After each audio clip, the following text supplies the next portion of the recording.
Good morning everyone, সবাই কেমন আছো? আর আমি রেডি হয়ে চলে এসেছি পার্লারে। আজকে প্রচুর কাজের চাপ হবে বুঝতেই পারছি, কারণ আজকে প্রচুর বুক আছে।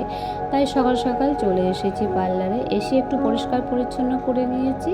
এবার দেখো আমরা কাজ স্টার্ট করব। ক্লায়েন্ট চলে এসেছে, তা প্রথমেই করব ভ্যাকসিন। আমার ক্লায়েন্টের হাতে ভ্যাকসিন আছে, তো সেই ভ্যাকসিনটা করে দেবো। তো চলো এখন আমি ভ্যাকসিনটা করি। এদিকে আমার ভ্যাকসিন হয়ে গেছে, একটু ফ্রি হয়ে গেছি। তো ফ্রি আর কোথায় হলাম বলো, আবারও একটা ক্লায়েন্ট চলে এসে ফেস ভ্যাকসিন করার জন্য। তো সেটা দেখো ফেস ভ্যাকসিন করে দিচ্ছি। আর আমি না সবারই ভিডিও কিন্তু করতে পারি না, সবাই পারমিশন না হলে আমি ফেস দেখাতে পারি না। তো চলো এই ক্লায়েন্টটা কোনো সমস্যা নেই, সেই জন্য তোমাদেরকে দেখিয়ে দিয়েছি। দেখো ফেস ভ্যাকসিন। তারপরে এদিকে করব একটা রাগার ডিট্যানটা। চলো ডিট্যানটা রেডি করে দিই। এখন ক্লায়েন্ট এসেছে অনেক দূর থেকে, ভীষণই তাড়াহুড়ো করছে, ওকে যেতে হবে বাড়ি। তো রাগার ডিট্যানটা আমি এখন রেডি করে দিচ্ছি। আমার যে স্টাফ আছে সেই এখন করবে আর কি। তো এরকমভাবে আমাদের সারা দিনটা কীভাবে কেটে যায় আমরা বুঝতেই পারি না। তো এই যে দেখো মোম এখন একটা আইব্রো চলছে এদিকে, আর আমি ডিট্যানটা লাগিয়ে দেবো। তো চলো এখন ডিট্যানটা লাগিয়ে দিই। আবার ক্লায়েন্টের ফেসিয়াল আছে, সে ফেসিয়ালটা করতে হবে।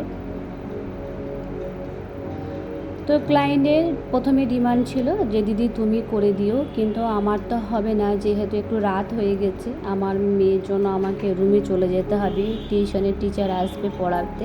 সেই জন্য আমি বললাম ঠিক আছে, তোমার আমি ডিট্যানটা লাগিয়ে দিয়েছি, আর আমার স্টাফ কিন্তু ফেসিয়ালটা তোমার করে দেবে। যেহেতু আমার হাতে টাইম নেই, তুমি একটু তাড়াতাড়ি আসতে পারতে আমার কাছে করলে পরে। এইসব বুঝিয়ে আর কি ক্লায়েন্টকে বসিয়ে দিলাম। তারপরে দেখো ডিট্যান লাগাতে শুরু করে দিয়েছি।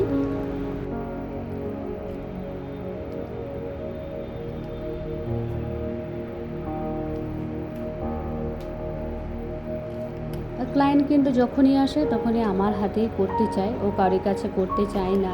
তো এইবার ওকে ভীষণ বুঝালাম, দেখো তুমি তো জানো যে আমি থাকি না, তাড়াতাড়ি চলে যাই, তো তুমি সেই হিসাবে আসতে পারতে।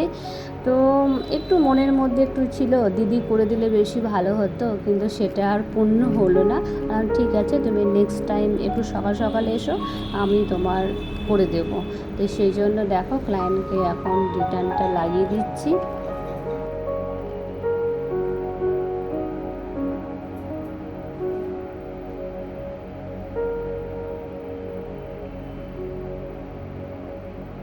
তো এইদিকে দেখো আমার ডিটার্ন লাগানো কমপ্লিট হয়ে গেছে। তা চলো এখন আমি আমার ক্লায়েন্টকে বলি ফেসিয়ালটা স্টার্ট করবে। তো ফেসিয়াল তো অলরেডি স্টার্ট করে দিয়েছে। তো চলো আজকের ব্লগটা এখানেই শেষ করছি, আবার তোমাদের সঙ্গে নেক্সট ব্লগে দেখা হবে। সবাই ভালো থেকো, বাই।